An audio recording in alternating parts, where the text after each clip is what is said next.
All right, here we go, ladies and gentlemen. Get fired up. It is another Friday night, 11:06 Eastern Standard Time. Really appreciate you guys joining us here on Smack Talk and the Sportskeeda Wrestling YouTube, Twitter, Facebook. My name is Rick Ucchino. If you're just joining us for the first time, your host extraordinaire, joined as always by noted AEW homer SP3 and the wrestling legend himself, Dutch Mantell. Gentlemen, how are we doing tonight? We had 3 jam-packed hours of wrestling type content. We had all over the spectrum tonight and cover everything. Just so fantastic. Yeah. The shows that we got to watch tonight. Holy hell. Okay, SmackDown. Can I get right into that? The floor is yours. SmackDown with Roman and Lesnar was tremendous TV between the two for 35 minutes. They went 3 segments, and it didn't get old. It didn't get boring. What are they going to do next? Lesnar went nuts. Wait a minute, where'd I go here? You're there. You're still there. Well, I can't see myself. Well, you're there. We can see you. We can see you. You got me here. But anyway, it went 35 minutes, and it was tremendous TV. And I got to get back in the studio because and then it just went to crap. It just went like somebody turned the lights out and we were gone. That's it.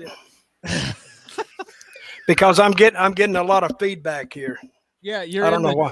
You're in twice for some reason. Hang on. What the hell? Hey, I don't like that guy. I don't like you. Watch it. It's double Dutch. I'm okay now. You're okay now? Oh, it scared me for a minute. I thought it was an alternate universe. We literally had double Dutch, ladies and gentlemen.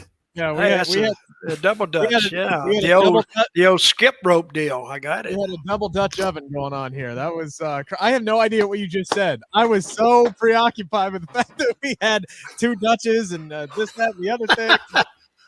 All right, so I think Sid and I don't agree on much, but I think we're going to agree here on this SmackDown opening of it was really good. It was. There's no taking that away. It was really good. The problem is we've seen it before. We've seen it before with Brock over and over again. The only difference really is now he has a ponytail and he's a babyface. But that's a big difference. It is, but not really. In 2015, he was basically a babyface because he turned babyface at WrestleMania 31, and he beat up Michael Cole and got suspended then. So where I pretty much knew what was going to happen. As soon as he takes the camera from the cameraman and pushes down the cameraman, I was like, oh, Brock's getting suspended. So I didn't need it to be 36 minutes long. I love everything I saw. It was great. I didn't need Roman's 10-minute promo before to go to commercial before Brock even came out. That would have made this flow a little bit better to me. But I do agree with Dutch. It was good. It was really good television. It's just that I've seen it before and I didn't need it to be 36 minutes.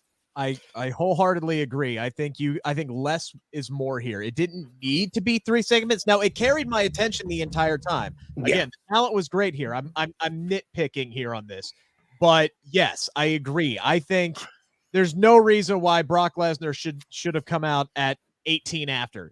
Come out at 8 after. Just cut 10 minutes off of this. The waiting, the suspense. I don't know if they're just trying to build up more heat. Roman had plenty of a reaction. You didn't just need to keep waiting and then almost end the segment. And then you have Brock Lesnar's music come down and then the fight is on. Just get right into the stuff immediately and then have it carry over. That said, I thought Adam Pearce was absolutely tremendous tonight in his role. Except for one thing. When he got put into that table, he should have sold it a little bit in the ring. He was selling nothing. He was just standing there talking. That's a little thing. People don't notice it that much, but he should have known to sell it a little bit because he's already hurt. Now he's mad.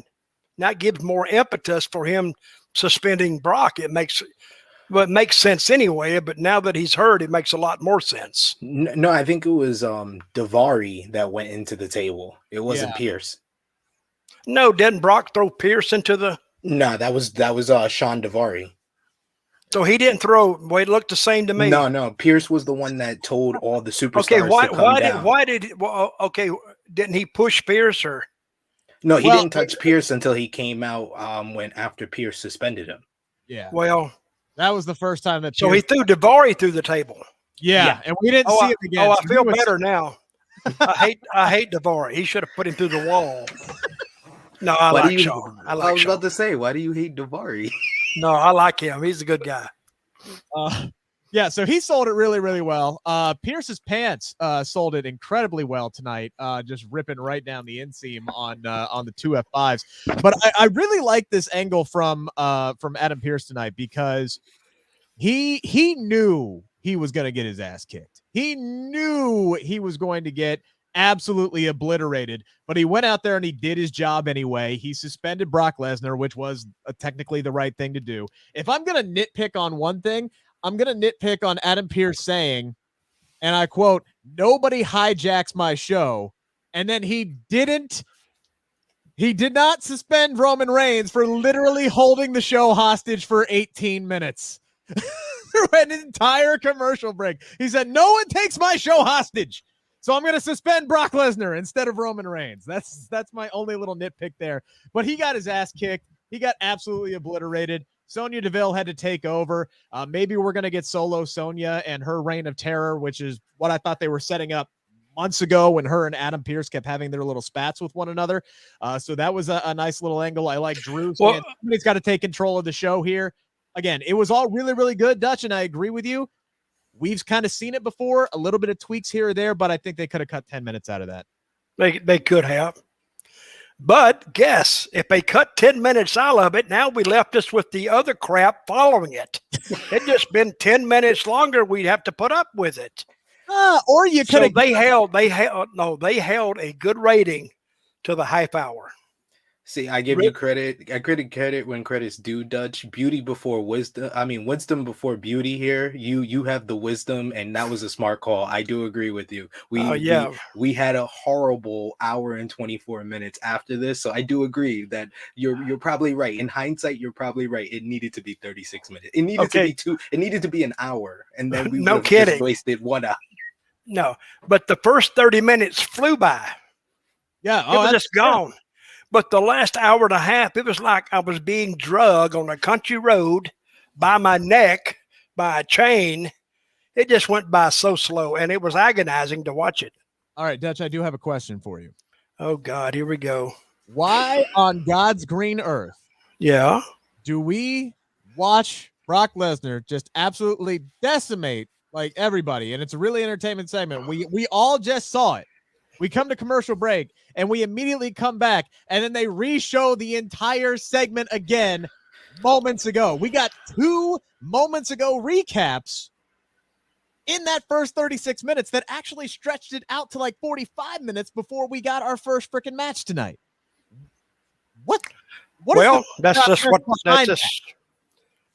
what they do. If you tuned in late, as they say, if you tuned in late, this is what happened. I mean, but you know how many later? I get it an hour later, but they just showed it to it. We just saw it. Do you know how many minutes of wrestling we had on that show in the 2 hours? What do you think? About 15. Yeah, we had 15 minutes, 15 minutes and 50 seconds of wrestling. Yeah, that's what it was. Wrestling show. And one of them was Corbin, who used to be my favorite. Now I can't stand him. That was agonizing too, to watch that. There were some parts of the show that could have been totally improved, but after Brock and after Roman, it just went to crap. It's like somebody went, "Party's over. Flick the lights. Let's go." You agree with me? Yeah, I definitely do. We got to bring Rick back in here. Oh, no, we don't. Eric told me I needed to go away. DJ, thank you, DJ. I'm doing my Eric. best. Me and Kenny Bolin are doing our best to run him off, but he won't leave. You guys are. He's like trying to have you got a stray dog in the yard and you feed them and they won't leave. I may have to start shooting at him or something. I don't know. But you're right. But can we talk about something else I want to talk about? What else do you want to talk about? We just ran through most of the positives tonight. What was no. This is SmackDown. Yeah, this is something else. Did you watch Crown Jewel? Yeah. Yes, we did. Did you watch it? Yes, I did too, which is a unusual thing for me. I've never watched a pay-per-view in the daytime, so I'm sitting there. But there were some things there. I mean, that I liked the last match. I liked the good. Some of the stuff was good. Some of it wasn't. But what I want to talk about is Tony Khan on the overrun last week. He says he beat AEW. He beat WWE. Is that true or not? Beat him in the 18-49 key demo. So the answer is no. He beat them in the 18-49 key demo. He didn't say he beat them. He said he beat them in the demo that matters most. He declared a clear victory, enough to where he's bragging and throwing out the we won and we beat Roman Reigns and we beat Brock Lesnar and this. He did not say any of that. He said he beat them in the key demo. I just find it funny that Rick started off this show calling me an AEW homer, while Rick has done nothing but be a shill for WWE. Like he's about to lose interviews if he doesn't defend them. And guess what? Rick has his get to the rest of the show. Rick has his words. Rick has his words, but I have a series of evidence. And Exhibit A, I will show you guys right now. And this all comes from David Bispan, and he has a series of things that WWE themselves since 1984 have always touted the 18-49 key demo. So it's kind of funny that when it's beneficial to them, they want to focus on it. When it's not, you have people like Rick that's like, oh no, they didn't win in the overall demo. They just won in a demo in a specific age bracket, the bracket that matters most, the bracket why WWE got $1 million something from NBC Universal, from Fox.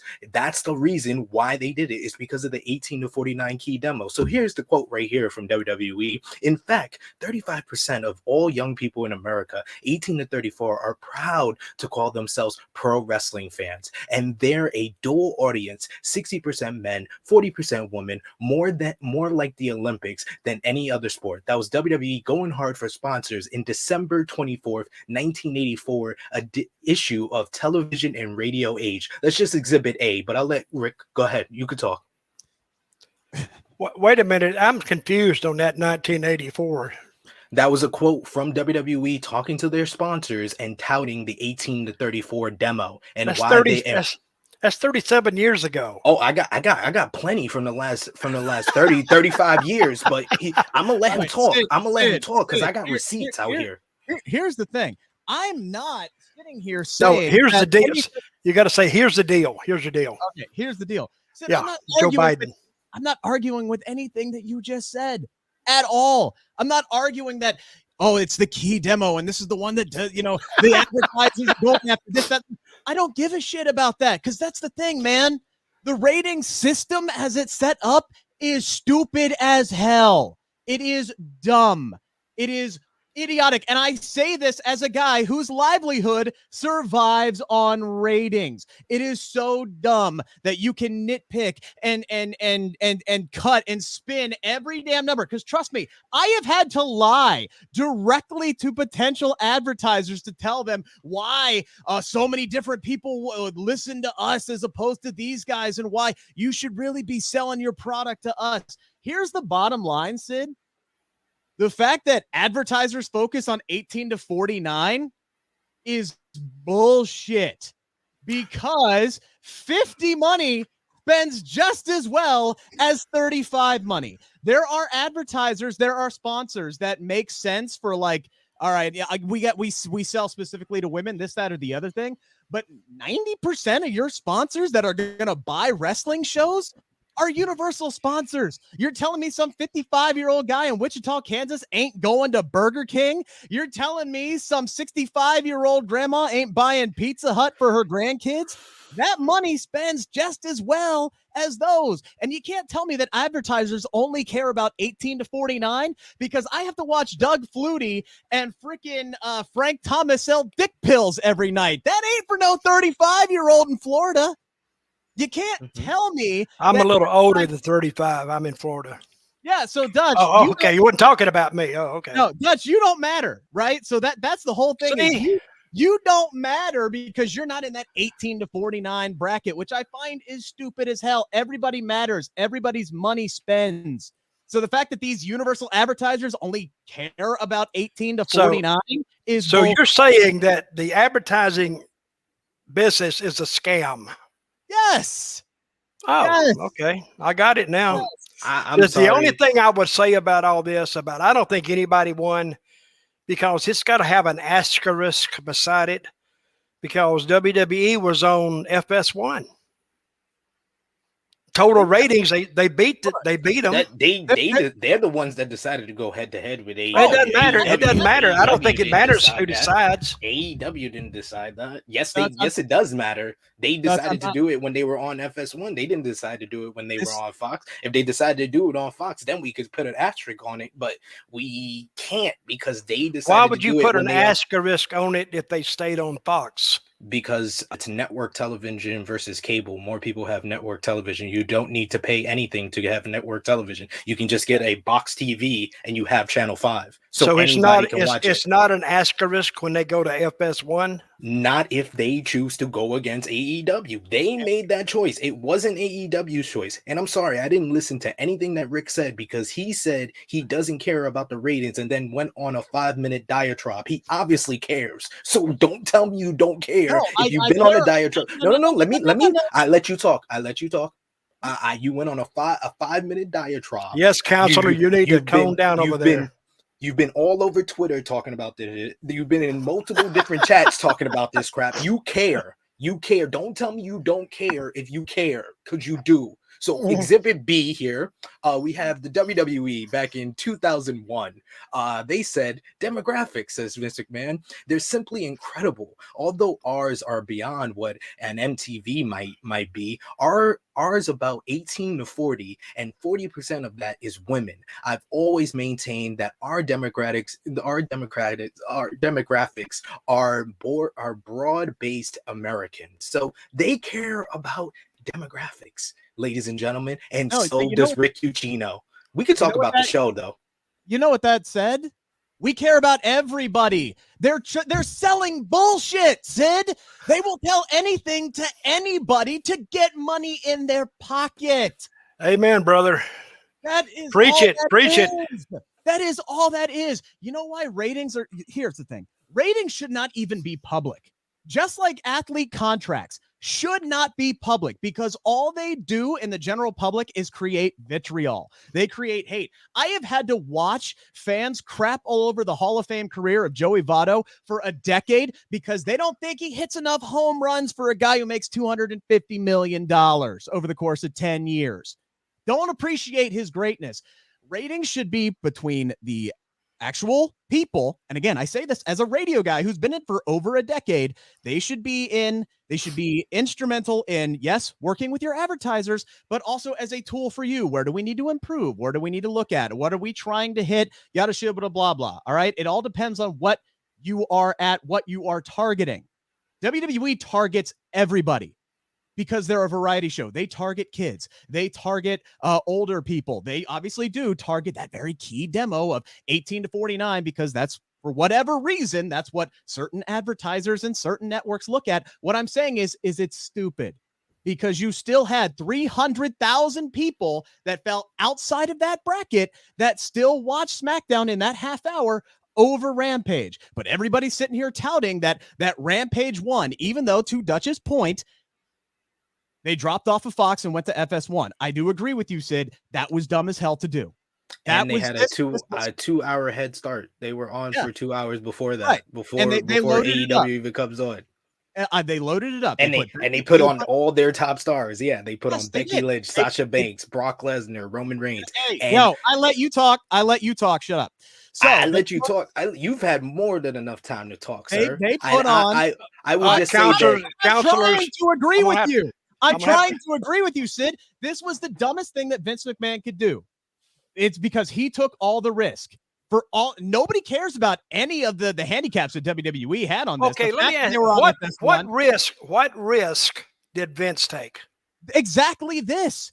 Because you have people like Sid who are going to argue till the end of time that AEW came out on top because they won that key demographic. So now you have people like Chris Jericho out there saying that Ruby Soho beat Roman Reigns. In the demo, yeah, she did. Yeah, congratulations. I'm really happy you did that. You beat a contract signing that also ended 5 minutes early. Like that 5 minutes isn't really valuable to that quarter hour, is it, Sid? WWE screwed themselves on this one by doing all of that, but nobody cares. All they're looking at is the bottom line. And the bottom line to a lot of these people who want to look at their key demos is Ruby Soho and the Bunny beat Roman Reigns and Brock Lesnar, and CM Punk and Matt Sydal beat Becky Lynch and Sasha Banks in the key demo, even though, bottom line, 300,000 more people watch WWE than AEW. Everybody should count. That's my bottom argument. I hate how you slice and dice. I literally, what I said to you in the chat that started this whole discussion that we've taken a lot of time out the show to discuss is I said AEW won in the demo. I never said WWE didn't win in overall viewers. We should both at each side of this tribalistic war. Isn't it a wash? It's a wash. It's a wash. It's basically a push. Like both people can claim they won. WWE won in overall viewers. AEW won in the demo. All I am saying is don't keep the same energy. WWE always touts 18 to 49. Every single time WWE is number one in cable, it's not in overall viewers. It's in 18 to 49. So they need to keep the same energy. And if you're going to defend WWE, you need to keep the same energy. That's all I've been saying. I'm not defending WWE. I literally just said Vince McMahon was an idiot for going up against AEW the way that he did on a handicap. And Tony Khan can sit here and tout the demo all he wants. If he's that confident in his damn product, put the show on at 8 o'clock every night or 9 o'clock every night and go up against Fox on every week. Because Rick Ucchino wants him to do that. Smoked. I'm gonna call him up. I'm gonna call him up and tell him you said that. Exactly. I'm gonna stooge you off. Let's wrap this up. So I say it's a push, it's a wash. One could say he won, the other say they won. I think it needs an asterisk in there. I don't get let's go back to when you lost by 300. Let's go back to the show. Okay. Yes, I'll scream about something else now. Rick, you're getting way too excited. Do you have high blood pressure? I saw people in the chat saying I'm getting heated. I've been smiling the whole time. Haven't I been Dutch? Haven't I been smiling? Oh yeah. Can we? I love Rick when he goes off. So does everybody. Hey, Rick, if we were making a trip, we would have to pull over and douse you down with water or fight or something. And now here's the thing. Like, I've been actually told that I talk too much on this damn show. So Dutch, I want to ask your opinion on something. Yep, do it. Was that the worst close to a SmackDown in the history of SmackDown, or what? Oh, it was the shits, because it was leading. It was kind of crappy leading up to that. Then they didn't. It was just nothing. I don't know. I didn't like it at all. They literally traded world championships like they were Pokemon cards. Okay, what if? Let me say this. What if Becky was Raw champion, but Charlotte wasn't anything? Would she have to turn that Raw championship in? WWE makes up the rules. Well, that's what I'm saying. I don't see I've never seen let's swap belts.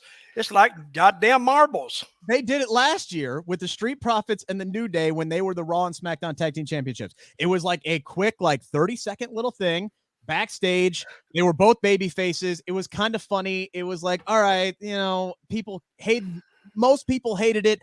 I kind of just let it slide because it made sense for their characters, and who cares? It's the tag team titles.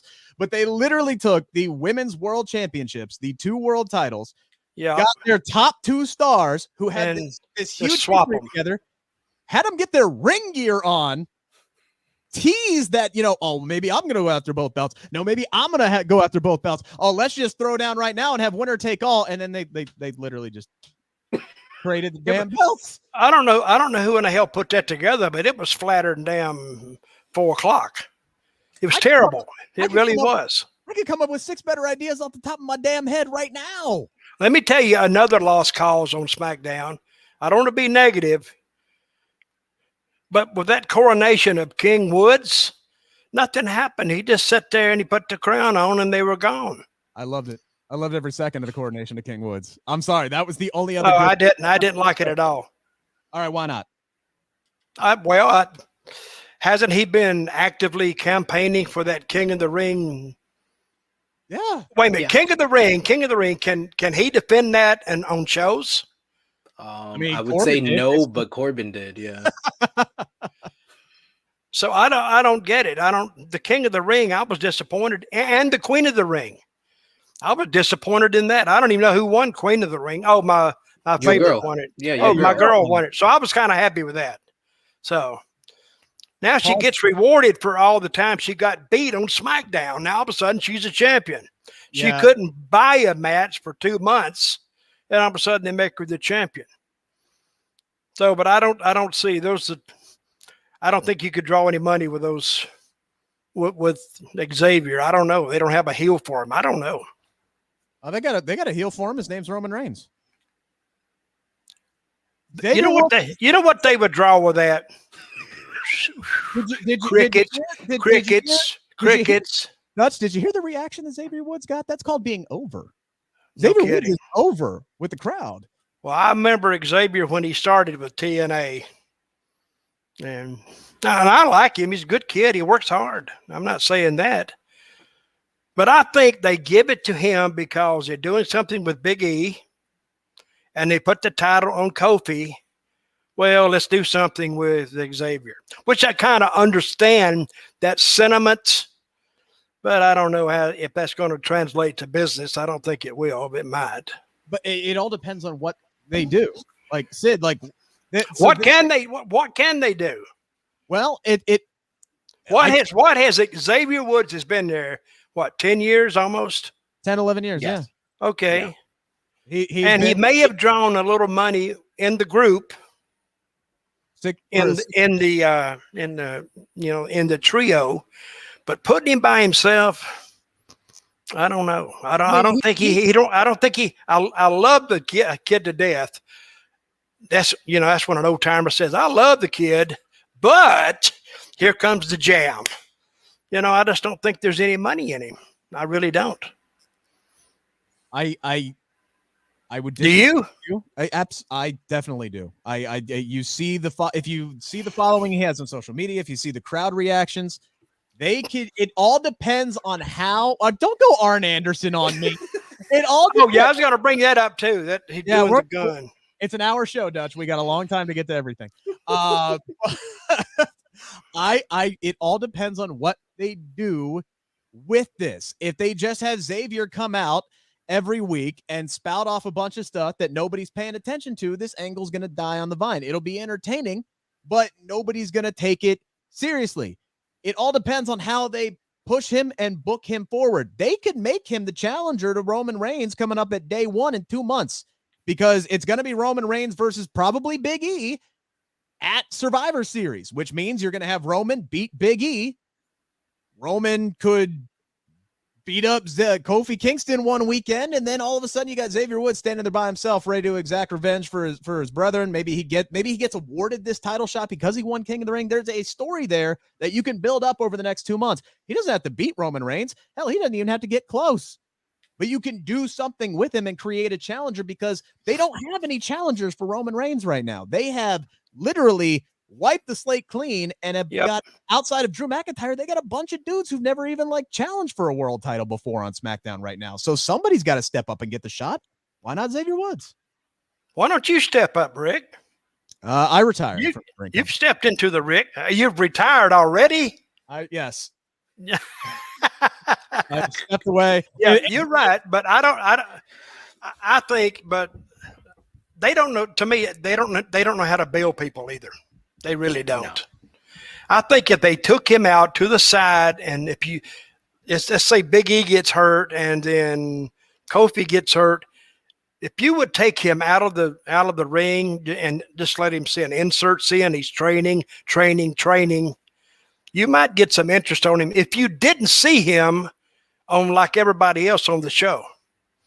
WWE used to be magic when it come to doing out of the ring or out of the studio vignettes.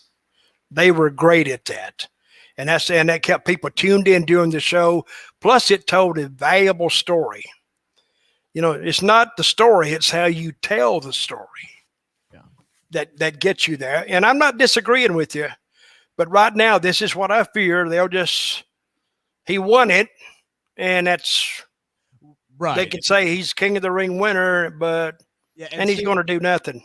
And Sid, that's my biggest fear is they gave this to him because they didn't have any intention for this tournament to really mean anything. It was just something that they could put on the Saudi Arabia card. It's a tournament that they threw together in 2 weeks.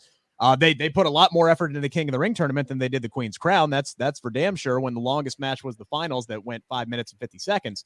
But yeah, my hope is they do something with him, but I don't have a whole lot of faith that they're actually going to do that. I think this is just, hey, now we can have Woods be funny every week and wear a crown. But we haven't seen a babyface King of the Ring in since Edge? 20 years.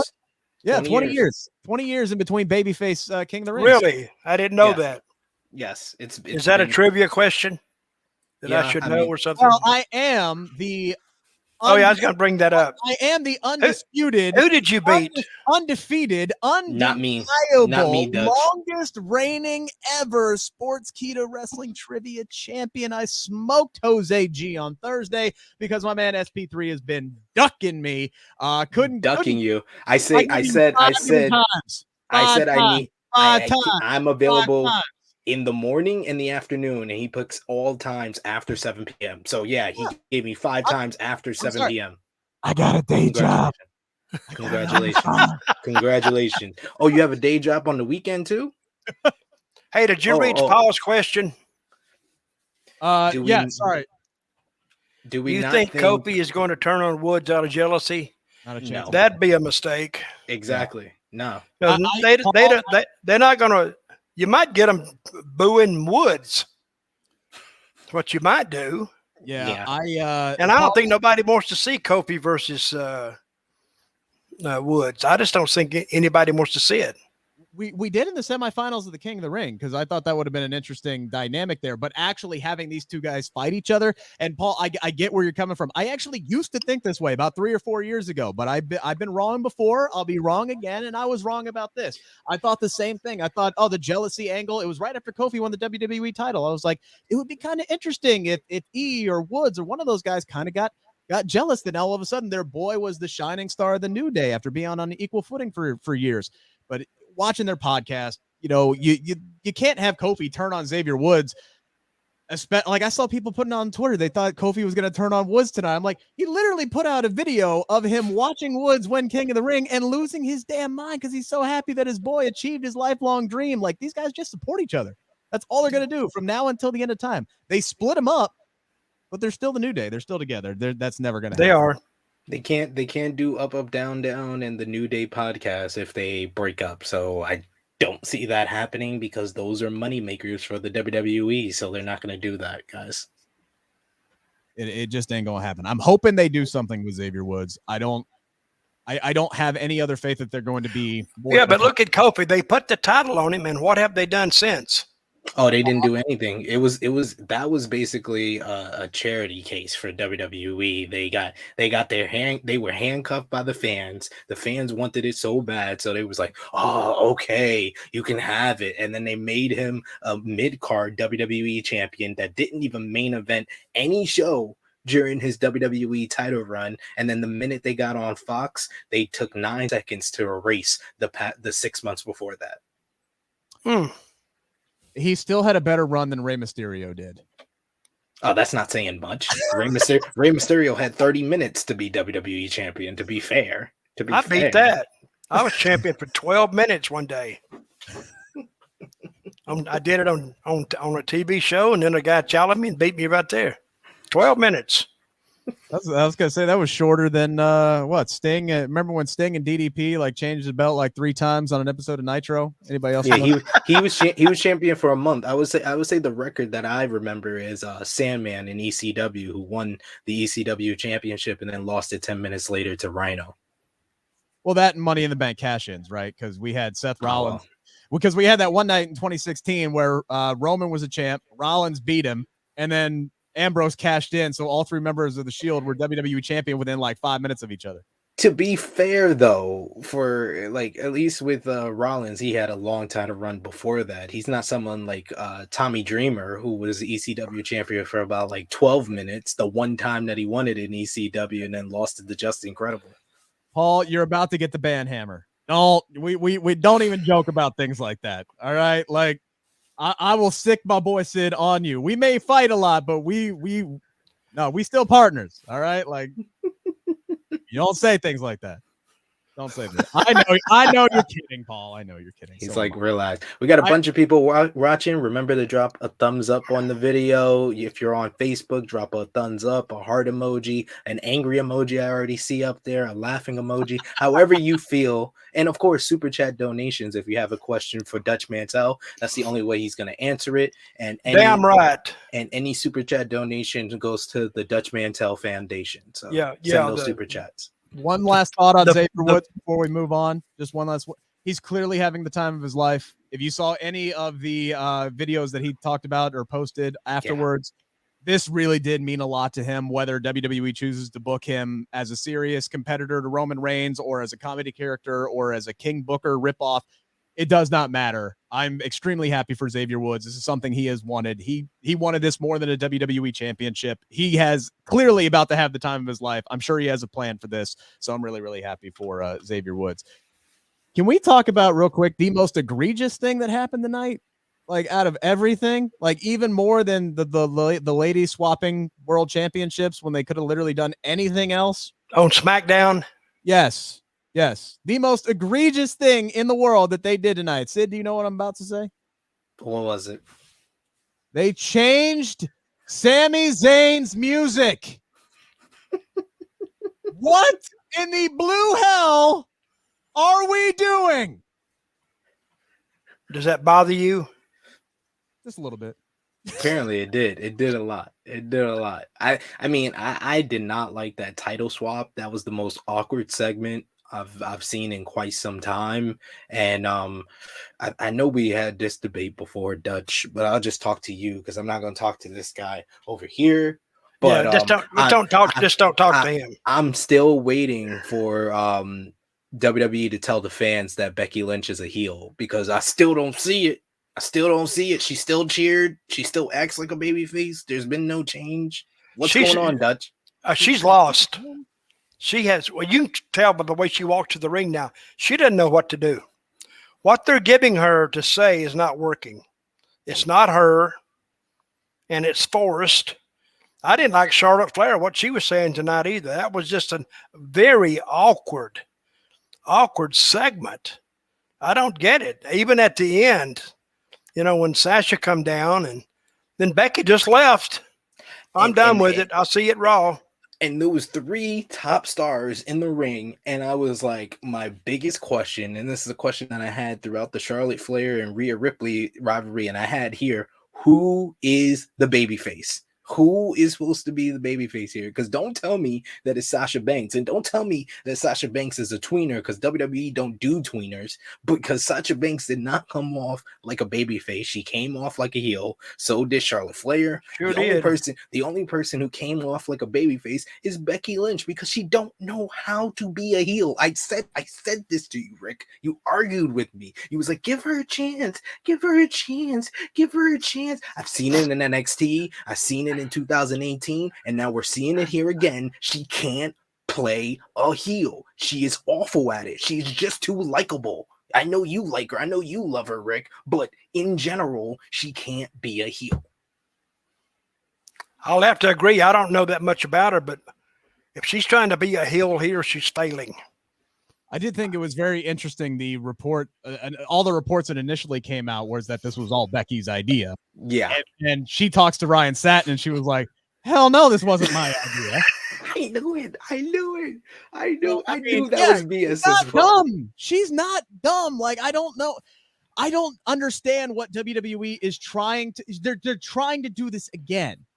Nothing that she does. Like, she does a couple of heelish things. She yeah, she did it within the parameters of the rules because there's no rules in a triple threat match, but she still cheated to win the match on Thursday, just yesterday. She held down the ropes to pin Sasha Banks.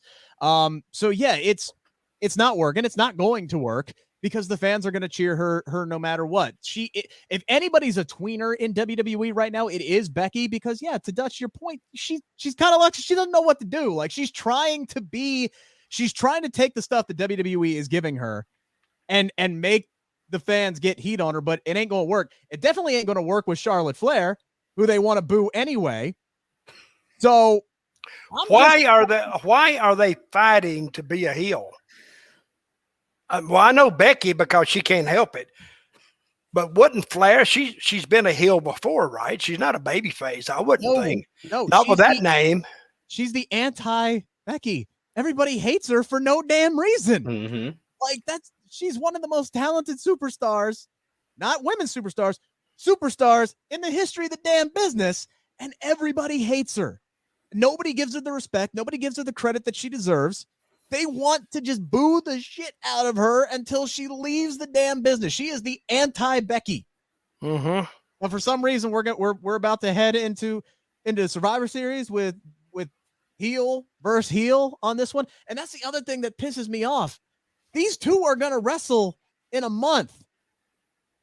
Why do the title swap at all? Why not just do a winner take all or a two falls match where one title's on the line for the first fall and another title's on the line for another one? You could have swapped them that way. You could have had Charlotte win the SmackDown title on the first fall and Becky win the Raw Women's title on the second fall. That would have been better than this. Yeah, well, this wasn't. Dutch, I don't think this was very creative. Question for you. Do you ever think that they would do what they did tonight between Becky and Charlotte with Roman Reigns? A swap a belt? Yeah. Would they ever do that to Roman Reigns? No, they wouldn't.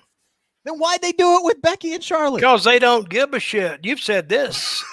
They don't give a shit about the girls. That's why they don't give them any time. They do get pushed to the back, and if it's a short match, let the girls do the short match. When the girls a lot of time I think they have a lot better matches than Corbin and Nakamura have. God, I can't argue. I can't argue with that one. I mean, one of the more egregious things that happened tonight was Michael Cole on commentary.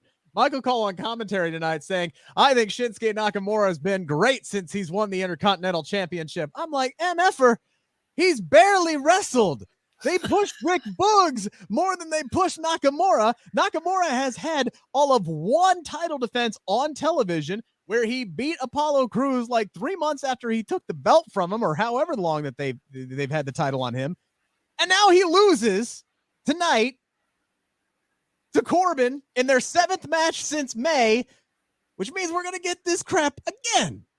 It's not that tonight's match was bad. I thought it's just, I've seen it a lot and I'm tired. The second that these two were wrestling each other, I'm immediately disinterested. And I hate that because I love Shinsuke Nakamura. I love him to death.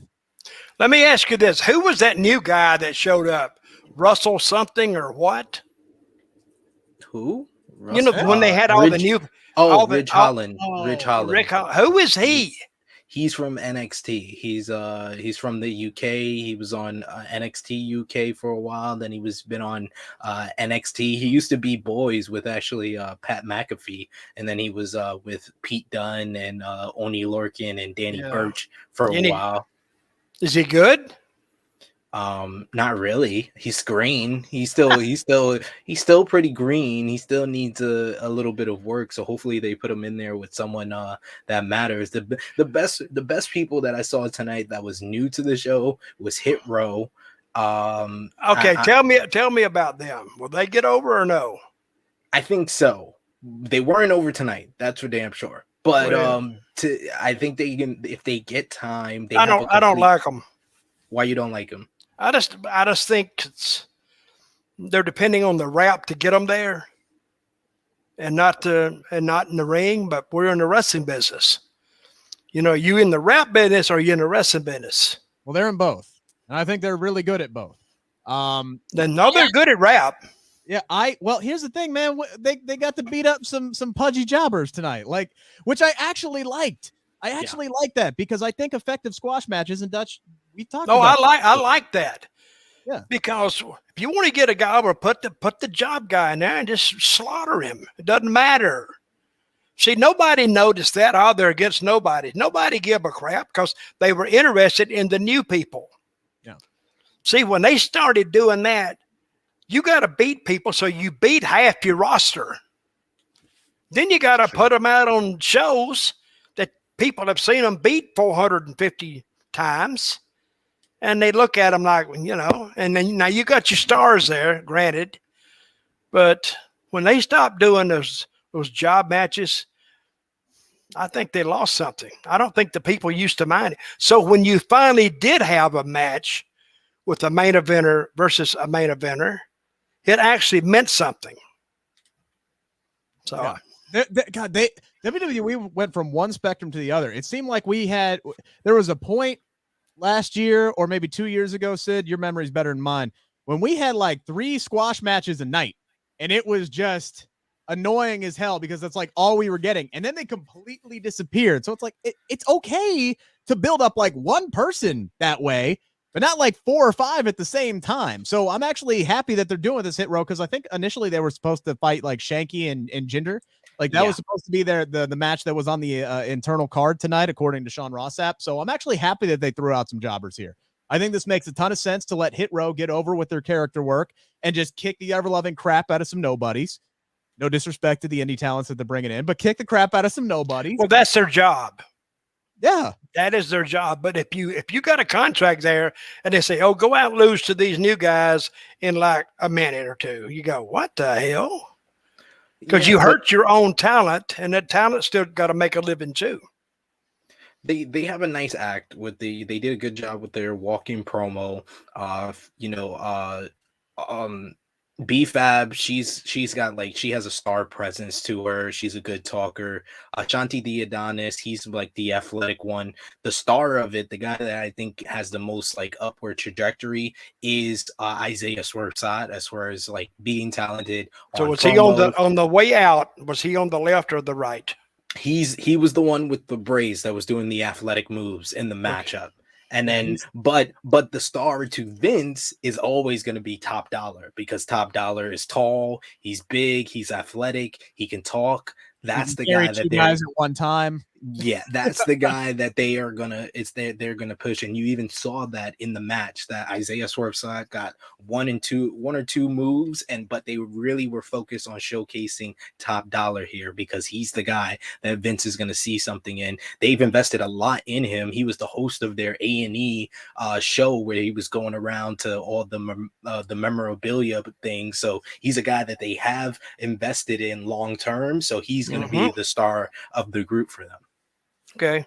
My only fear, and this has nothing to do with Hit Row, it's the same fear I have with every NXT act that comes up, is I'm afraid they're going to be the next Sanity. Like, at least Sanity, or at least Hit Row, got this jobber match tonight. Because when they brought in Sanity, didn't they lose their first damn match? Like when they finally booked them, it was like their second or third match they lost.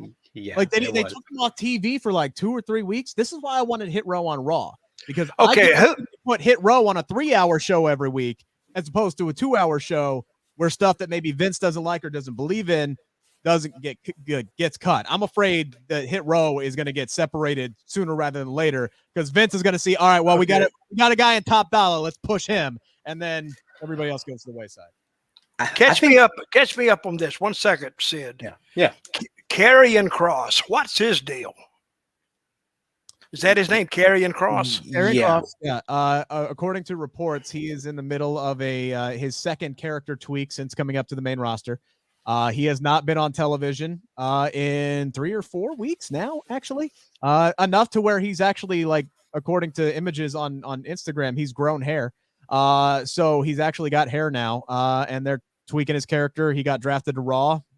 We'll see him when we see him, I guess. And they're not really tweaking his character, Dutch. They're actually just going back to his character before WWE when he was Killer Kross. That's basically their plan, which, I mean, That's what they should have done when he was called up to the main roster. They should have just went with that. But is he pretty good? He's a good character. He has a good look. He's not the strongest in ring, but he has enough things that he should be a success in WWE. But they've just done a piss poor job of building him up, because he lost his first match. He was undefeated in NXT for 6 months and then lost his first match on the main roster as NXT champion to Jeff Hardy in 3 minutes. Mm-hmm. Jeff Hardy, who when I look at when I look at WWE, they have a top guy, Roman Reigns, and the rest of it is like 2 levels below him. And this is something that I've said to a couple of people, Dutch, and I'll ask you for your opinion. I feel like WWE has reverted back to 80s booking. And this all started with John Cena, where in the Attitude Era, and when you were when you came to WWE as Uncle Zebediah in 1996, even then they had Shawn Michaels, they had Bret Hart, they had Diesel, they had Razor Ramon. Then you get into the Attitude Era, or before the Attitude Era, you got Bret, Shawn, Austin. They're building up, Mankind. They're building up. They got the Undertaker. Then you go into the Attitude Era, you got Angle, Benoit, Jericho, Rock, Austin, all these different guys. And then ever since then, even in Ruthless Aggression Era, you had Benoit, you had Angle, you had the Guerreros, you had Edge on the rise, Mysterio on the rise. But ever since John Cena came to prominence in 2005, they have reverted back to the 80s of everyone gets built up to put over that one guy. The one guy before was John Cena. The one guy now is Roman Reigns. And everybody is so far below those 2 guys. It seems like it's always the case. I feel like they have reverted back to the 80s. What do you think? Well, they don't have anybody there, so they reverted back to something. But at least the 80s, I think, in different versions of WWF and E, they had levels. You had your main event, then you had your secondary guys that they weren't quite stars, but they were better than just first match guys.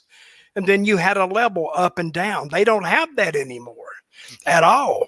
And now we're back to the same spot we were in a couple of months ago when we said that Roman Reigns does not have opponents.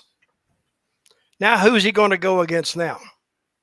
Well, like I said, they have some time because they're going to do the battle for brand supremacy again, even though half of the rosters were on different shows a week ago.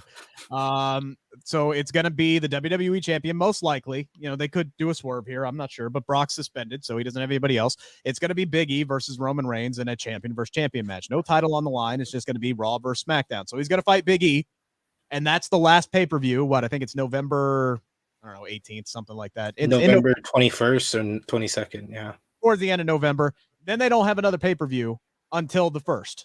So let me ask you this. How over would you say Big E is compared to the strongest babyface they got, which he would probably be the strongest babyface? I think he is. How over would he be?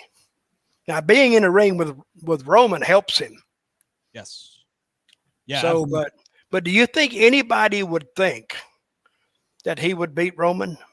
No, not a chance. And they've actually, that's what you got to go after to do. You got to make the people think, well, this guy, he might beat him, but nobody's going to think that. One thing I want to bring up on the Crown Jewel, Paul Heyman got involved for the first time and threw the belt in the middle of them. Then he says, do what you damn want to do, or do as you damn please, and turned his back. I don't get that. I think it was he didn't want to choose who his favorite child was. So he decided he wanted to just let the act of God go. That's why he kept it non-discriminate. He's just like, you know what to do with the damn thing, and just chucked it right in between the two of them. So I think he was letting fate decide. He was letting fate decide who he was going to walk out with at the end of the night, whomever, won the championship. So I think that was his kind of scapegoat way. They missed a hell of a spot tonight because Roman didn't even question him tonight. He looked at him, but he didn't even question him where his heart was.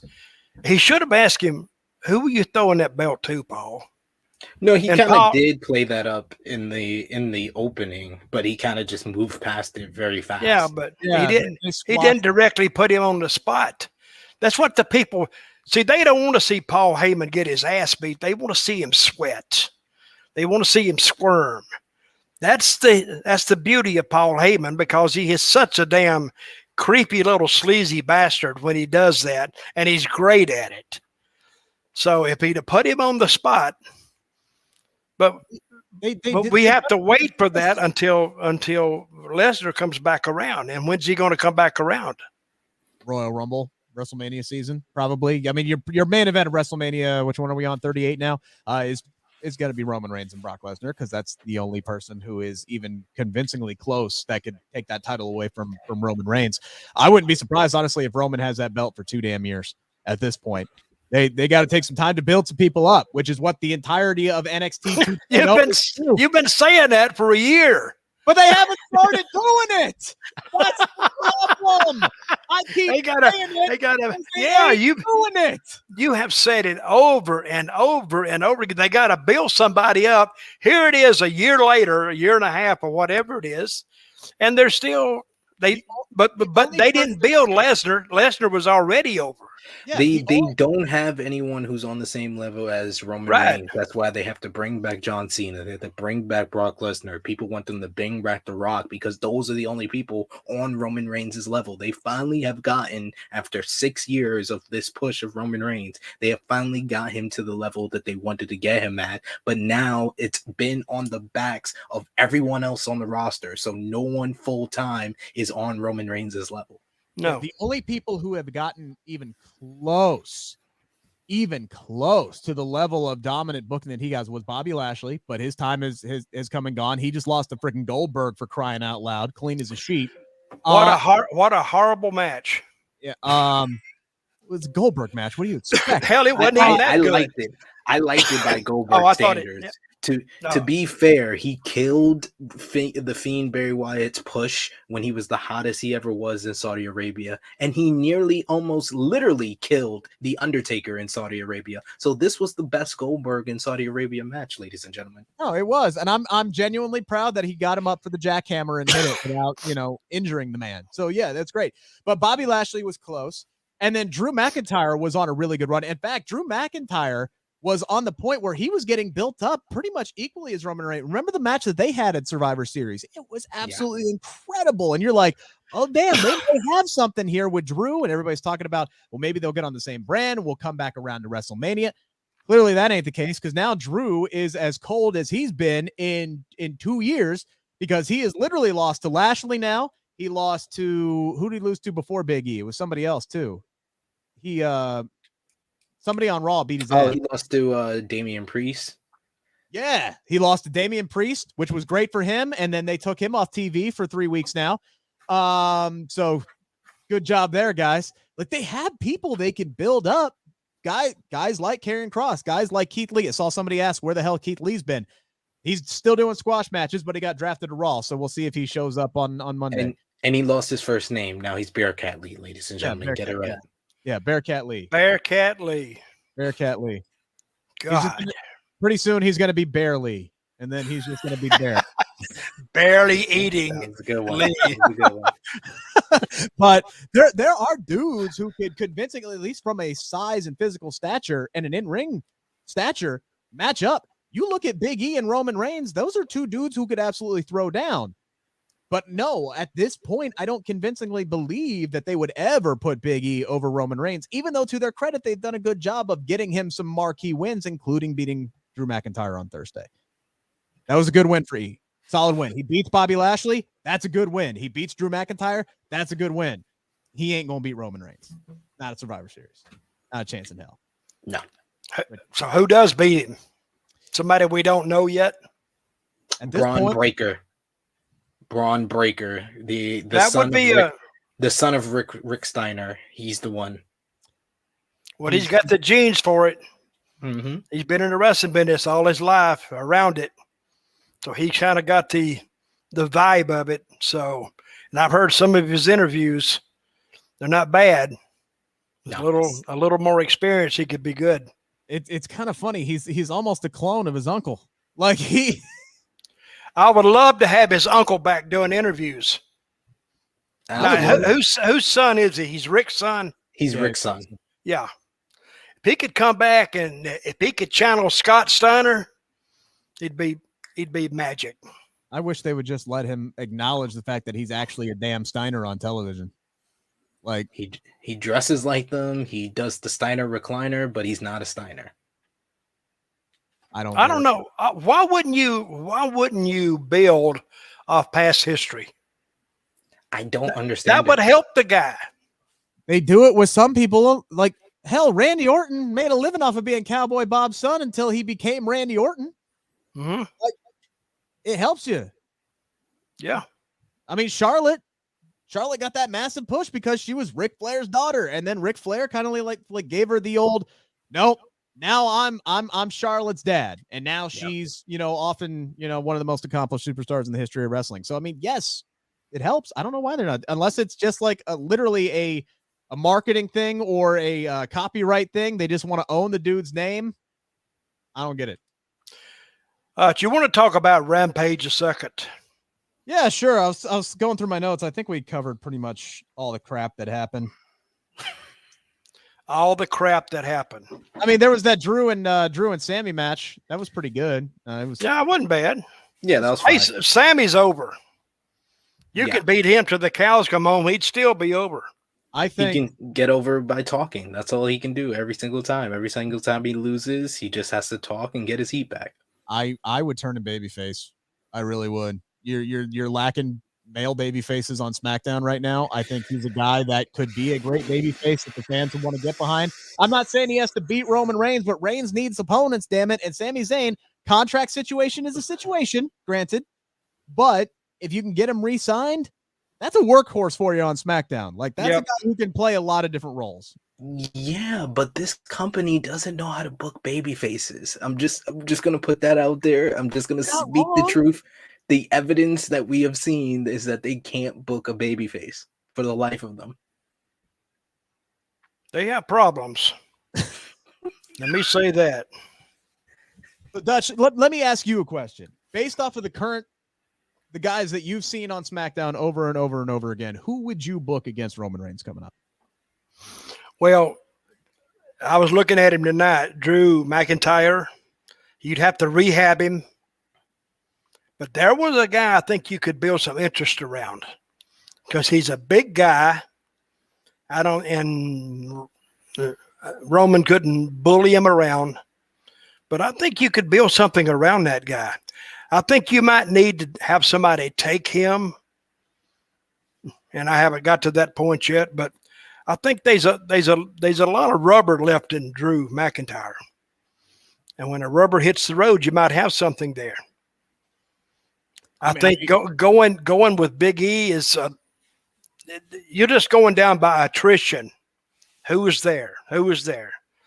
See, I said 3 months ago they have no bench. WWE has no bench. They got a starting quarterback, but he doesn't have any receivers. He doesn't have any runners. He don't have many blockers. I mean, he's the star of the team, but he don't have nobody to play with. So who's he going to play with? See, that was the beauty of the territorial system. When business fell off, you build a guy up for 2 weeks from somewhere else, and he came in. Nobody didn't know who he was, but you could make him seem like he's, equal to the world's champion. And you bring him in, put him over, and now you do an angle. Now, that's what they used to do in the old territorial days. Memphis did it. They stayed in business for 20 years doing that. Florida did the same thing. New York did the same thing. I called it, you keep your resident baby faces in the territory, and then you bring your traveling heels in, and they stay 8 months, 9 months, then they leave. Then you're ready for the next big heel to come in. And you just rolled it like that. It almost booked itself, to tell you the truth.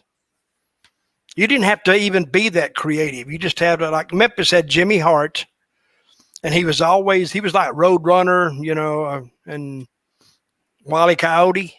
He just couldn't catch Slaughter, but he kept bringing in people to do it. and it worked. They used to do 10,000 people every Monday night in Memphis Mid-South Coliseum. And when you look at it, you said, how did they do that? But if you look out there, the fans, they would tell you that something is working. So, all right, on the Rampage, what do you think, Rick? I thought PAC and Andrade tore the damn house down. Yeah, that was good. No, there's no surprise there. Those two have just incredible chemistry together. And then the fireworks happened after the match. So I'm usually not one for 50-50 booking.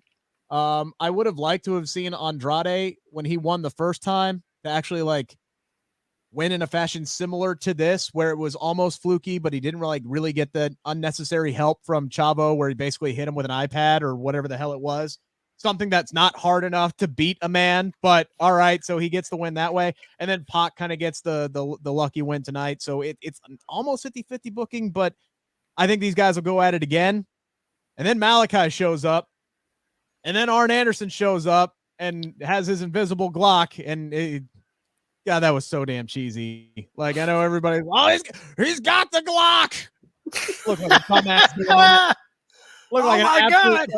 Look like an absolute dumbass, but hey, the distraction worked because here comes Cody Rhodes. I thought it was untimely, seeing as what happened to Alex Baldwin. Oh, well. Oh, yeah. I mean, to be fair, that was taped. This was taped before that happened today. So I love that match. That's arguably the best Rampage match. I know it's only been on for 2 months, but that was arguably the best Rampage match I've seen. That avalanche brainbuster by PAC. Every time he hits that, it's killer. But this one was ridiculous. Okay, but he covered the guy and he kicked out. Well, it took him a while to get the cover, so it did protect that move because it took him a while to even get the cover on him. So I like that. This was just a really fantastic matchup. They were flying all over the place. This is probably the best Andrade match since the Johnny Gargano Takeover Philadelphia match. That's how great this was. I would tell PAC if he does that thing again, the guy doesn't need to get up. Yeah. He needs to lay there, and they card him out. So then they end up banning that move, and then now he's got it in the arsenal. He'll do it again. Yeah. I mean, if you hit a move like that and the guy gets up, well, the move. I'm not even sure he went for the pin. I think he went for the Black Arrow after it, actually. Well, so he didn't even go for the pin. Well, I don't know what finish they had, but I think it'd been better if. Who went over in this? PAC. He reversed the hammerlock flatliner into inside cradle for the win. Then the lights went out. Yeah, this was weird. This seemed kind of random to me, like, because correct me if I'm wrong, Sid, but there was like no affiliation between Andrade and Malachi until tonight. Now, like, I know Andrade had that line about I got friends all over the world kind of a thing. This seemed like a shoehorn. We got to figure out some way to get Malachi and Arn and Cody at the end of this tonight to preview Dynamite tomorrow. What I think is, you talk about the first match with how Andrade beat PAC. You needed that because a lot of the guys in AEW right now, they want them to be heel, but they're not able to get over as heels because they're so good and they win their matches clean. Malachi Black being the biggest example of that. They've been feuding him with Cody, who they feel is a top babyface, but he's not able to get over as a heel because he has the cool entrance. He beats everybody clean. What is there to boo about him? But with Andrade, they had him cheat to get that victory, so that got heat on him. He's firmly established as a heel now after that victory and the stuff he's been doing with the Lucha Bros. So then they used his heat to transfer over to Malachi Black and have him go with Malachi Black against PAC. So I thought that this was yes, it was kind of random and out of nowhere, but I got what they were going for. They're trying to use whatever heat Andrade has and transfer it over to Malachi Black because they want Malachi Black to be the heel against Cody Rhodes, especially for tomorrow on Dynamite when he versus Cody for the third time, which probably will be Cody finally beating him. Which would be dumb. Yes, it will. In all honesty, I mean, AEW is doing the exact same thing with Malachi Black than they're doing with Becky Lynch.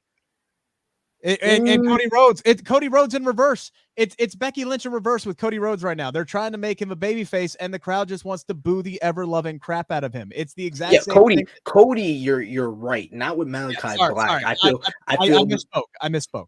Yeah, Cody, I 100% agree, and that's basically because Cody has some creative control there. So he doesn't want to be a heel when it's obvious his best work has always been as a heel. So I don't understand.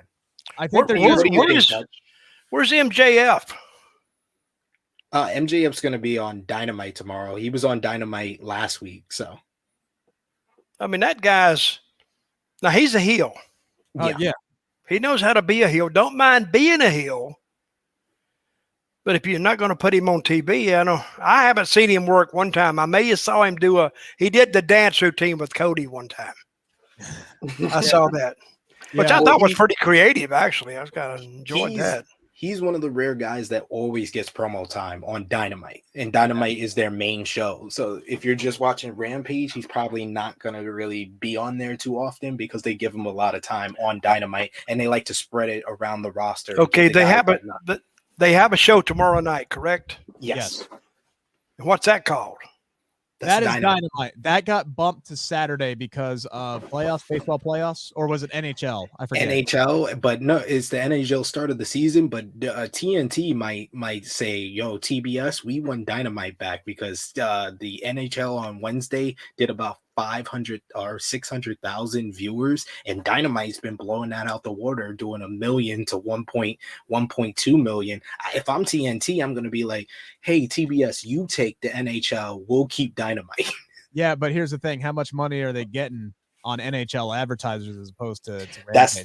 That's the thing. But is it really enough if Dynamite's beating them in the key 18-49 key demo as well? Is it really enough to get those NHL advertisers if it's only going to be 600,000 and 300,000 in the 18-49 demo and Dynamite's getting 500,000? But you really wrote me into talking about ratings twice in one night. God, I hate you. But wrestling is a harder sell than NHL. This is correct or no? Yes, it is. I don't know. This ain't Canada. To be completely honest with you, I don't know. I don't know what would be harder to sell. I always heard that. It was different to me when it was the NBA that was bumping AEW, because the NBA is TNT's bread and butter. And we saw with the NBA this week, they did huge ratings for the start of the season. But NHL, I do agree with Rick. It's big in Canada. It's big in certain places around like Chicago. It's really big in here in New York. If it was the 90s, it would be pretty big, but it's 2021. It's not really big in New York here. So it's like certain places it's big, but it's not big across worldwide. And not in my opinion, the NHL right now doesn't have as much buzz as AEW in general. Here's the thing. How many NBA stars or former NBA stars have we seen on Rampage or on Dynamite? We've seen Giannis Antetokounmpo. Shaquille O'Neal wrestled a damn match. Shaquille O'Neal, yeah, that's true. Charles. We ain't seen no hockey players. Charles Barkley talked about the Cody. He talked about the Cody match. He was on Nitro back in the day. He came out with Ric Flair. So yeah, it's true. It's true. One time I broke down. Sidney Crosby out there. Sorry, go ahead. One day I broke down out of Birmingham. I didn't break down. I was waiting for a ride, and I never went that way. And I says, "Hey, I didn't think the guys would make that turn." So I actually set out on the interstate right before the turnoff, and guess who pulled over to help me? Who? Mr. Charles Barkley. He pulled on me. He said, "Hey, bud, you okay?" I said, "Yeah, I'm just waiting on some friends." "Okay, man. I just thought I'd help you out here. So if you need some help, I'm here." And I said, "No, I'm fine." He said, "Okay," and drove off. Now, that was good of him because he's a good guy. Yeah, I've heard people talk about him in Alabama that they love him. He could run for governor there and probably win. Yeah, and he's not a dumbass either. So, no. And I think Herschel Walker will win the senatorship in Georgia when he runs on the next time around. Charles Barkley is only a dumbass when he picks the Portland Trail Blazers to win the NBA championship every single year. Yeah, but I doubt if people would not vote for him because of that. Oh no, they will. No, I totally agree with you. What did you guys think about the opener with Orange Cassidy and Powerhouse Hobbs? Dutch? I like it. I hated the finish. I hated the finish too. I thought they picked the wrong guy. No offense. Boy, they did. I said, man, they should have put Hobbs over in that one. Look at the guy. I mean, he's doing a. It's over to a degree. The kid is, but Hobbs is what? He's 270, and he's jacked. And I think they put the wrong guy over. What they do? They did 8-9 minutes of and just getting his ass handed to him. He can barely stand. He's got his ribs taped up. All of a sudden, Hobbs, who's basically still got the full life bar, right? Like if we're doing Mortal Kombat, he's got his full life bar on. Orange Cassidy's doing the waving bullshit. And then all of a sudden the referee gets in there and he's arguing with Hobbs and he's pushing Hobbs. And then like if you did the schoolboy, like, okay, that's almost the way Cassidy did it is he couldn't have got any slower into that side Russian leg sweep thing. And then he folds the mousetrap. Yeah. And then he folds the dude over front. I'm like, there's no way that Hobbs in any situation is going to get in that pinfall. It was not a believable finish whatsoever. I didn't think it would, but let's take AEW as a whole. They're much better positioned than WWE to come up with a challenger. Yeah. Hell yeah.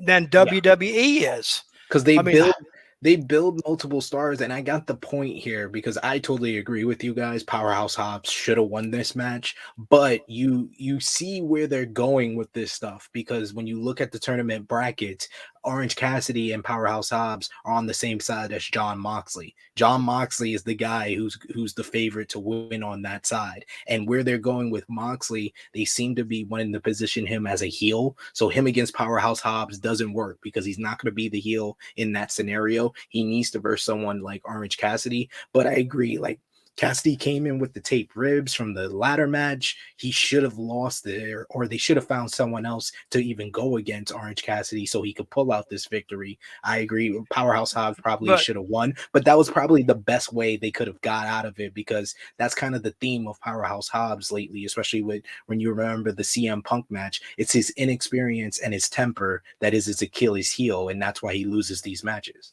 I would have rather him got DQ'd. No, I would have got him DQ'd, which advances Cassidy. Cassidy's still hurt. Yeah. So, and I'd rather him look like a dumbass, honestly. And I don't like those, but I would rather him lose his temper and strike the referee and get disqualified as opposed to Orange Cassidy just folding up this 275-pound behemoth when he can barely stand. Well, to be fair, he did have the voice of reason in his corner, the smartest guy in the room. I've said it to you before, Dutch. I've said it to Rick before. I am a hooker. Hook was the smartest guy. Yeah. He's like, calm down. Don't hit him. You're winning. Get back on Orange Cassidy. But Powerhouse Hobbs is a hothead, and that's why he lost. Well, actually, the ref kind of did provoke him there too, because the ref came right back at him again and hit him again. So the referee is we went full ump show, all right, which is what I kind of like about AEW is they make the referees part of the act. They are part of the show. If you look at real sports, whether it's NFL, MLB, the referees, the umps, they get more heat than anybody. No kidding. And they used to involve the referees. When I first started in Georgia, they had a referee named Charlie Smith. When they introduced him, the whole place booed the crap out of him. He had more heat than the heels had. Yes. And when he made a decision, when he counted a babyface down, he didn't see something, people would attack him. I would love it at WWE. Who's the really terrible ump? Is it Angel Hernandez? Can we get like the Angel Hernandez of referees in WWE? I think that would. You got it in AEW and Rick Knox. Rick Knox is the worst. Like especially when he referees the Young Bucks match, he lets them get in the ring. He doesn't count till 5. He's that referee. He's the one that doesn't pay attention, looks like crap, and he just lets the Young Bucks and the Elite do whatever they want. So they got it in AEW. You're asking for too much in WWE. In my I was gonna say, if you're gonna throw the rules at the book and like not make it matter, put it on the referee. Who gives a damn? They're the ones that can call the match to their discretion. So if a referee, especially in WWE, they do this a lot with disqualifications, but they just make it sound like the rules don't freaking matter. So who was it that got their head bashed off of the Spanish announce table and they got disqualified? That was Charlotte and Rhea.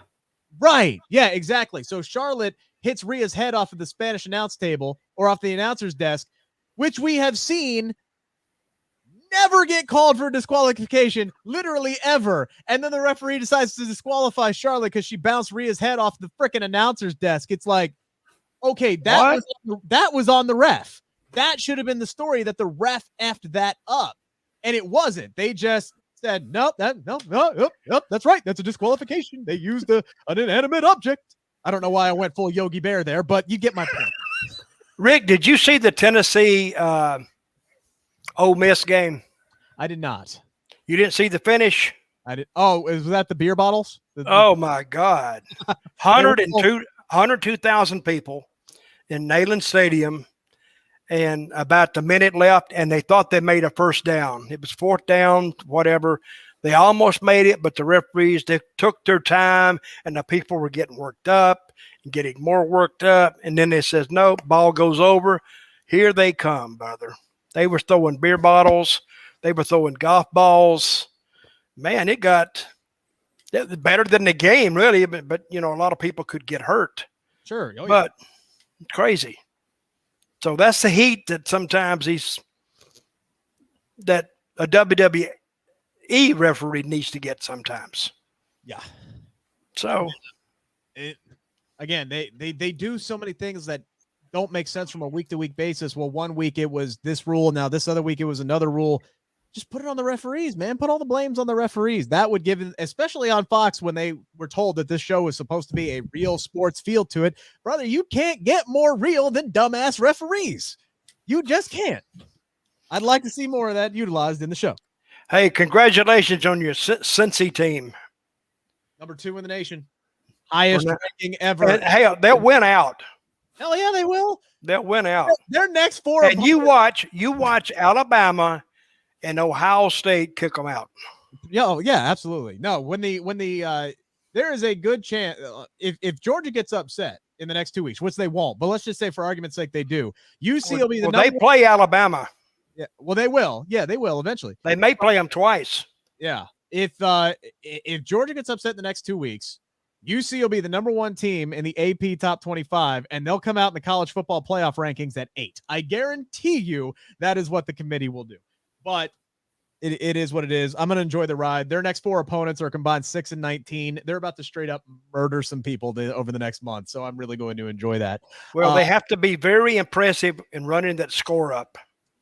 It was so, God, I've never seen a team talk so much crap like UCF and then just get absolute. Dutch, you remember what you said to me last week? By the way, you said UC is going to have a real challenge against UCF. And well, I just thought I would add some drama to it. But I forgot who their coach is. He was a coach from Auburn. Yeah. They got fired. No wonder they're the craps. What's his name? Malzone or something? Yeah. He got fired from Auburn. All right, we got one more match to talk about. The only women's match of the entire night, by the way. On either show. On either show. Anna Jay and Britt Baker. I got to say one thing. There was only one thing that I really know that really stood out to me in this match. Britt Baker has an uncanny ability to find the live camera. Absolutely. You know why? Please. She tells them, hey, let the light comes on, and they cue her. See, all right, go to camera 1, and she looks at it, and there it is. She don't find it on her own. I'm sure she does it, but even if she's being told to look at the camera, you got to have great ring awareness to know where that camera is. Yeah. Rick, the camera's on the floor beside the ring. It's on your left. Uh-huh. You look for it. Yeah. So when you get down, you look in the camera. Dutch. The red light is on, Rick. Yeah. And you make your face and look away. You know, you're talking to a guy who can sometimes gets his right with his left confused. Okay. Well, so I do. It's hard for me in the ring. I've been in the ring before, and I'm told, okay, you got to find this. You got to look towards this, that, and the other thing. And it's like I'm effing lost. Yeah. These are. But she's not. Yeah, she's not. That's her gimmick. That's her gimmick. She's got years of experience, and the facial expressions that she makes in the match, honestly, make the damn match. I thought it was a good match overall. It was a good match. That Anna Jay she's not ready. She's a little green, but she was green. She was a little slow on like a lot of the kicks and stuff, but like Britt Baker, when she first was in AEW first started. Is she married to Adam Cole? That's his they live together. That's his girlfriend. She's gotten so much better in the past year. Like you said, Rick, the facial expressions is there, but in the ring, she's very smooth. Like her holding on to the arm, the wrist control she was doing was really good there. And she carried Anna Jay to a good match because Anna Jay still needs experience. Like I thought that the start of the feud that they had on Dynamite was going to lead to the pay-per-view, but I think that AEW made the right decision where it looks like we're going to get Ty Conti versus Britt Baker. And Ty Conti is another one that's improved exponentially since getting out that goddamn performance center in Orlando and being in AEW. She is night and day from what she was in NXT. Okay, that performance center in Orlando is overrated. Highly to the choir. They will take people down there and keep them there. They warehouse them. Yes. For not 1 year, 2 years, maybe 3 years, 4 years. And I'm thinking, if you want to get bored for something, just show up in a gym and just work out 5 days a week. And I mean, they don't even, some of the things they do, they still do wrong. They do arm drags wrong because they teach it wrong. And you know, the bill out of the corner, I've never seen any of them do it right because they hook you right here. I tried that one time with an old timer. He slapped the living crap out of me. Yeah, I was gonna ask, is it they weren't doing it right, or is it just more of a there's more than one way to skin a cat kind of a thing, and it's just not in a bill, not in a bill, because you take him and you hook him under his arm, your whole arm under his arm, and when it's a running hip toss is what it is, and when you go, if you got it here, you pushing. You're just going to push him up a little bit, and it hurts like hell, and he'll get up, and he'll turn and land on his hip. He could break his hip, but if you hook him under his arm and he's going, when you push him, he can sail. He can fly. But I've seen, you very seldom see it anymore. That's one of the things you don't see. Another thing you don't see, the arm drags, or if a babyface makes a comeback, what's the first thing you see? Is running clothesline, running clothesline, running clothesline. This, I'm saying, damn, is that all you know? I mean, you would learn that in the first 2 weeks of damn wrestling school, and they're still doing it. I can do a running clothesline. I can do a back elbow too. Well, you're probably ahead of them in a lot of ways. I'll tell you what. Real quick, I was just gonna say, Ty Conti was in the Performance Center for 5 freaking years. She's been in AEW for almost a year, and she's so much better because of it. Yeah, because she can do what she wants to do. Because in the Performance Center, you got to do it their way. And that's the beauty of the territorial system that we used to have. We don't have anymore because they didn't need a training school. Because they had all the territories training the talent to really, really produce, to really be able to work because they had to. But you got to do it their way or it's going to be no way. So they learned one system. They learned the WWE system, and there's no other systems to learn from. I mean, you can't learn from the independent system. You just learn some of them are good, some of them are not, but you pick up more bad habits than you do good habits. Yeah. So when you get to a position, say in the performance center, and you're trying to do that, they tell you, where did you learn this? And you're getting more embarrassed than anything else because they didn't learn the correct way to do it. A lot of wrestling schools, I've said about wrestling schools, who's going to train the trainer? Because he's not even trained. He just got a building somewhere and put a ring in it and charges them $150 a month or whatever and opens the ring up and they go bounce around and they don't learn anything really. They wrestle around in there and do some stuff, but they don't teach them anything. A lot of them don't know anything to teach them. Yeah. So I trained under Jimmy Yang for a full year. Obviously now Jimmy Yang knows what he's doing. Exactly. And we would get like these other independent wrestlers from other local promotions in the Cincinnati area, or people who would come down from Cleveland to train for us. I was there for like 2 months at the time, and these guys have been wrestling for years. And Jimmy would go to me, he's like, "You're better than these guys. You know more. These are guys who couldn't lock up, like could not do a collar and elbow because they'd never been shown how to properly do it." And yeah, that you see that a lot with some of these wrestling schools. Now, to Paul's question here, WWE, or Paul's comment here, WWE lost 2 big talents with losing Britt and Ty Conti.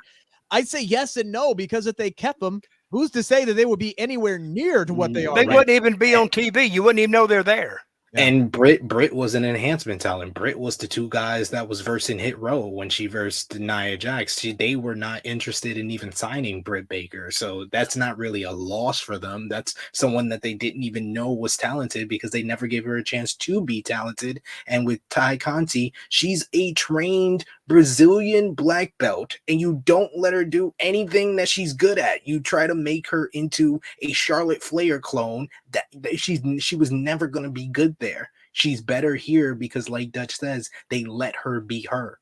And here's the other thing with Britt Baker. Even if she had the opportunity to get built up in WWE, the second she got hurt, she's off TV. Yeah. Britt Baker made herself a star when she could not wrestle, because AEW was smart enough to keep her on television to drive the storyline forward with Tony Schiavone. And they turned her into the role, and she blossomed in this role model character. It was basically Austin in 1997 when Austin got that power driver from Owen Hart. Yes, he was already on the rise, but some of his best work, he stunned Vince for the first time when he had a neck injury. That was the best. That was the time where he got over the most because he wasn't able to wrestle. He just got over with promos and angles like stunning Vince in Madison Square Garden. And AEW kind of took that template with Britt Baker. She just cut great promos, was in a feud with Big Swole, and she got over more than she was before she got injured. Yeah. Yes. Don't say anything about Cody. Don't say anything about mustache because Rick will get hot. I do the best with what I got. All right. I do with what God gave me. Okay. He has a face for radio. Hell yeah, I do. When true story. And Raju's in here. When they said, "Hey, we want to put you on camera," I'm like, why? What are you doing? That is not a good way to get people to watch this show, is by putting my mug all over the day. But anywho. Last question. Yeah. Who had the best show tonight? Rampage, easily. What do you say, Rick? I got to go with the Rampage. Just because Andrade and PAC was the best damn thing I saw tonight. Well, by default, the first 30 minutes of Roman and Lesnar was tremendous, I thought. But after that, you got an hour and a half of nothing but. Like I said, the nothing. I want 2 hours of my life back. The first 30 minutes of SmackDown, great. The last 30 minutes of Rampage, worth my time to stay up. Everything else in between, you just said you like Britt versus Anna. I said it was okay. Worth staying up. You said it was a good match. Actually said it was a good match. I could have watched it tomorrow and I would have been happy. All right. Worth staying up for. Last half hour. And I say that as a guy who liked Xavier Woods' coronation. I want the other 2 hours of my life back. After a while, I could have been doing other stuff. It's my daughter's birthday as of right now. I could have been helping my wife clean. But no, I had to watch this crap tonight. You know, the only thing that I hate about Rampage, those announcers just don't shut the hell up. Oh no, they don't. They got too many. Too many. Oh, and they're going and going and going and going. Even when they talk about the towns they're going to, unless they put that the sign up, the Chiron up, if they just mentioned that in commentary, you'd never hear it. It's because every time the commentary is bad, there's one common denominator: Chris Jericho. Chris Jericho does not need to be on commentary on. No, he does not. Hang on. He had the line of the night though. Let me go back to my Twitter because I quoted it. Hang on. He absolutely had the line of the night tonight, which was, and I quote, where the hell is it? I know I tweeted. Oh, the silent partner of Orange Cassidy is the crowd who responds to everything he does. The silent partner. Hey, that is pretty good, I thought. Yeah, the silent partner is the crowd who responds to everything he does. Now, I've done commentary before. I know how when the mic is hot and you're live. I've said stupid shit before, so I'm not bragging on him for it. I'm just saying that was dumb as hell. To be fair, it was much better than Michael Cole trying to convince me that Roman and Brock was one of the greatest freaking WWE matches of all time. Yo, I wanted to turn the shit off right there. I don't usually curse on this show, but that was fucking ridiculous. Wait, what was the line that Cole said? He said, Shawn Michaels versus The Undertaker, Bret Hart versus Stone Cold Steve Austin, Brock Lesnar versus Roman Reigns at Crown Jewel. It was one of the greatest WWE matches of all time. You know that line was fed to him, right? Like, you know he was forced to say that. 100%, but this is also the same man that yesterday at Crown Jewel said Seth Rollins just hit Edge's unprettier, and he also said that a cross arm breaker was the disarmer. So I don't want Michael Cole. Like people say, oh, he's gotten so much better with Pat McAfee. No. He also, it was one way or the other, but he also called a table a ladder. That was an easy one to mess. Again, hot mic. He has been, you're live.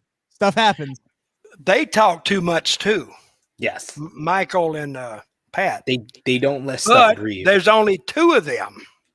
Yeah. So one will talk and the other won't step on him. Sometimes it's okay to not say anything. I was watching one time an old British program. You ever watch British wrestling, guys? The old tapes? They had one announcer. So when they did something, he would lay out and let you think about what they did. Lance Russell would do that too. He wasn't constantly talking.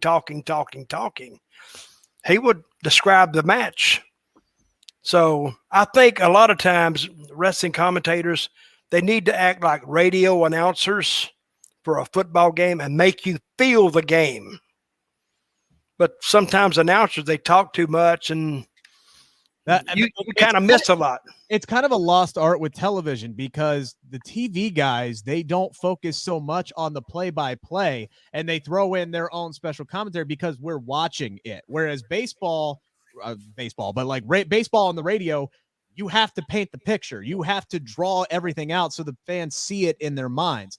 So yeah, to your credit, I think maybe sometimes they should kind of adapt that a little bit, but I do think commentators get away from that, actually calling the action and telling the story in the ring because they're like, well, why do bother doing that? Because everybody's watching what we're watching. So I think, yeah, maybe they need to kind of mix that back in a little bit. It might help out. But again, you listen to some of the best calls on the radio in some of the biggest moments. It's when the announcers shut the hell up and just let the crowd tell the story. Just let the crowd go nuts in the reaction. Let the fireworks go off. I hate these guys who just rattle incessantly. He's rounding the bases and he's getting mobbed and everybody's going up. Just shut the hell up and enjoy the moment. Damn it.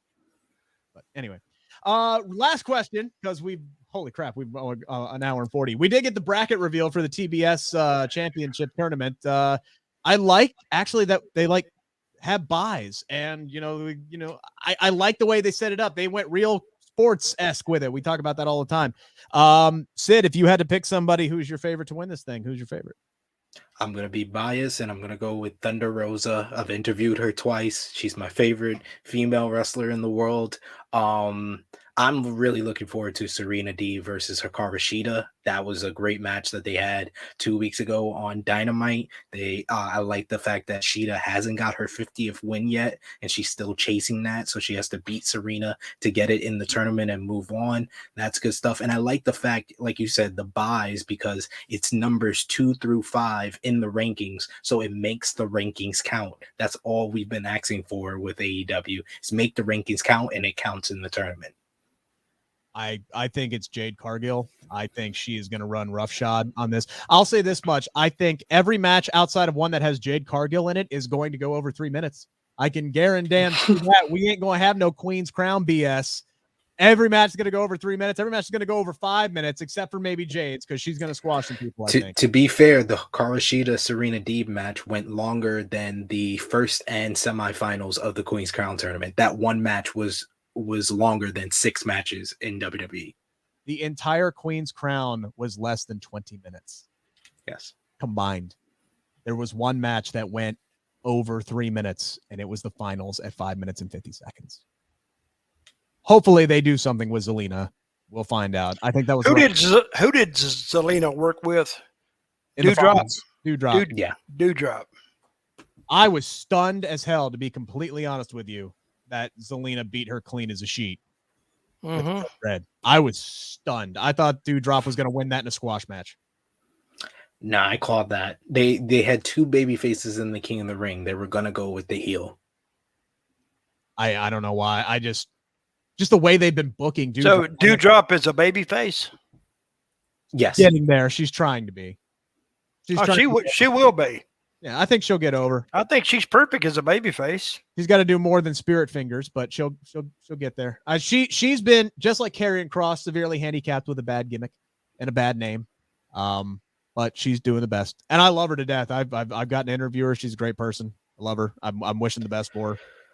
To answer this question, because I've seen him accent in a while, Christopher, then why is Miro not in the men's tournament if the rankings count? Because he's ranked number 5. He wants the TNT championship. He doesn't want the world championship. He wants his title that made him God's favorite champion, and God has forsaken him, so he has to get back the title. But here's the thing. Your boy TK has said there are 2 world titles. Exactly. TNT championship is also a world championship. Exactly. Yeah. So it's like the WWE and Universal, not the WWE and Intercontinental. What is their world championship called? AEW World Heavyweight Title. And the TNT is a world championship too? That's the way Tony Khan described it, yeah. Yeah, he said it's not a secondary title, but it is more akin to like the Intercontinental title back in the 80s. That was really like if you had the WWF champion working in New York and you had another show in Wichita, Kansas, Macho Man Randy Savage as Intercontinental champion is going to main event that show. That's the TNT championship. Here's the other thing that AEW does really, really well. They actually protect their champions until it's time for them to lose. They don't have your Intercontinental champion, Shinsuke Nakamura, eating a pinfall to a guy that he shouldn't be losing to. And hell, shouldn't be wrestling in the first damn place. I don't feel, if you haven't noticed, I don't feel good about the future of SmackDown after this draft. I really don't. SmackDown got absolutely gutted. Absolutely gutted. And here's the one other thing that we didn't mention tonight. Sasha Banks came out tonight and immediately started hooking it up with Charlotte Flair. Why the hell should Sasha Banks get a title shot? Did she not just get pinned yesterday? She just lost. She did get pinned. Yes, she did. I don't care if Becky grabbed the rope or not. Triple threat. That's it. That's the rules. There are no rules. She's the boss, though. It's her brand. Why not put her with somebody else that you just drafted or somebody like a Tony Storm and actually build somebody? Where is Tony Storm? She lost to Zelina Vega inside of 2 minutes and then disappeared again. She's had 3 matches on SmackDown since she got brought up. Didn't they interview a new girl tonight on SmackDown? They did. Yes, Aaliyah. Aaliyah. Where's she from? She's from NXT. She's been down there for what, 5 years? 5, 6 years, something like 5 that. years? It's 7. Yeah. She's been there since 2013. You got to be kidding me. So she's the Angelo Dawkins of the women's division. They have a warehouse her for 7 years. Yes. Yeah. That's ridiculous. By the way, did you notice So they started off with Ridge Holland, and he's talking about how he's like this big tough MFer, and he's got the club a la Fit Finley, and then they go right to Aaliyah, and she's like, "I'm gonna give everything a makeover, and it's gonna be bougie on SmackDown." I'm like, "What? Yeah, the fuck are we doing?" Pardon my French. It's almost 1 a.m. I don't care anymore. What the fuck are we doing? Jesus, I'm gonna make SmackDown bougie. now. What the hell does that even mean? Rick, you're just too much. God darn. Guys, we've been going for an hour and 45 minutes. What the hell? Wrap it up. You can't top that one. You can't top that. All right, join us next week where we're going to make over Smack Talk. We're going to make it bougie up in here. Sid, you got your show tomorrow, yeah? Yes, check out True Hill Heat. Hey, Rick, Sid, did I do more? Did I do better than Kenny Bolin? You did. You doubled him. You did 1.4 thousand viewers. Kenny Bolin's at about 750. But check us out. Try to reach that number tomorrow. True Hill Heat 148 at 11:05 a.m. Eastern Time with our special guest Stephanie Hypes. We're going to be talking about. Yep, absolutely. We're going to be talking about Crown Jewel. We're going to be talking about SmackDown, Rampage, and a preview for Bound for Glory. So check that out.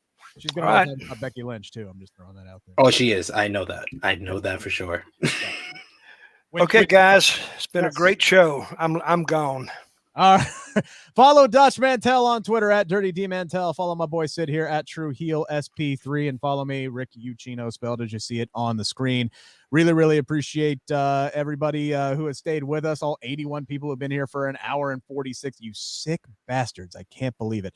Hey, look at that. Kenny Bolin and I actually agree on something. Go Bearcats. How about that? Go Bearcat Lee. Kenny, you suck ass bastard. We're gonna end it on that. That'd be good.